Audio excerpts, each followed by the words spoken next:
Bongaigaon Manikpur god ফাৰ্মৰ পৰা মই মিলন দাই কৈছোঁ। আজি দুটি ছাগলী বিক্ৰী কৰিলোঁ। ছাগলী দুটা যাব কোকৰাঝাৰ।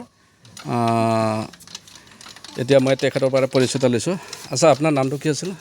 নমস্কাৰ, মোৰ নাম দীপন অধিকাৰী। মোৰ ঘৰ কোকৰাঝাৰ শক্তি আশ্ৰম। আপোনাৰ এই ফাৰ্ম আছে নেকি? পুৰণি এই নতুনকৈ নে পুৰণা? ফাৰ্ম নাই, ঘৰতে মানে পোহা এনে ছাগলী আছে কেইটামান। লোকেল ছাগলী? লোকেল ছাগলী আছে। আচ্ছা, এতিয়া উন্নত জাতৰ ছাগলী ল'ম বুলি বিচাৰি আপোনাৰ ইয়াত আহিছিলোঁ আজি এক সপ্তাহ আগত। আচ্ছা, ফাইনেলি আজি লৈ যাবলৈ মানে সক্ষম হ'লোঁ।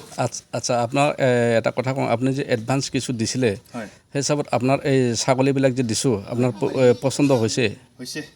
পচন্দ হৈছে। যিটো এডভান্স দিছে, যিটো কথা হৈছে, কথা মতে কামেই হৈছে। আচ্ছা, বেলেগ ইফাল হেৰফেৰ হোৱা নাই। হেৰফেৰ হোৱা নাই না? নাই, একদম পচন্দ না? একদম পুৰা পচন্দ হৈছে। আচ্ছা,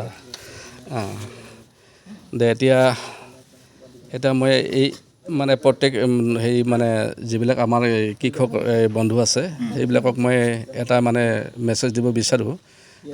এডভান্স যদি কিছু টকাও দিয়ে, মোৰ পৰা ছাগলী পাবই। কিন্তু মোৰ পৰা যদি ছাগলী বিচাৰে, কিন্তু এডভান্স মোক টকা দিব লাগিব। তাৰপিছত মানে তেতিয়া সি ছাগলী পাব। কাৰণ এডভান্স যদি দূৰৰ মানুহে যদি হেৰি কৰে, যদি ডাইৰেক্ট আহে সি মানে পইচা লয়, মানে সেইটো বেলেগ কথা। কিন্তু যদি কিছুদিন পিছত নিম বুলি আহে, কিন্তু এডভান্স দিব লাগিব। সেইটো মানে মই মানে কৃষক ৰাইজক মই এই মেছেজতে মই জনাব বিচাৰিছোঁ। যিয়ে নহওক, মই এতিয়া ভিডিঅ'টো এৰোঁ। মোৰ লগত যদি কোনোবা মানুহে ইচ্ছুক ব্যক্তিয়ে যদি মোৰ লগত যোগাযোগ কৰিব বিচাৰে, মোৰ ফোন নম্বৰটো কৈ দিছোঁ, 9678329540। Thank U.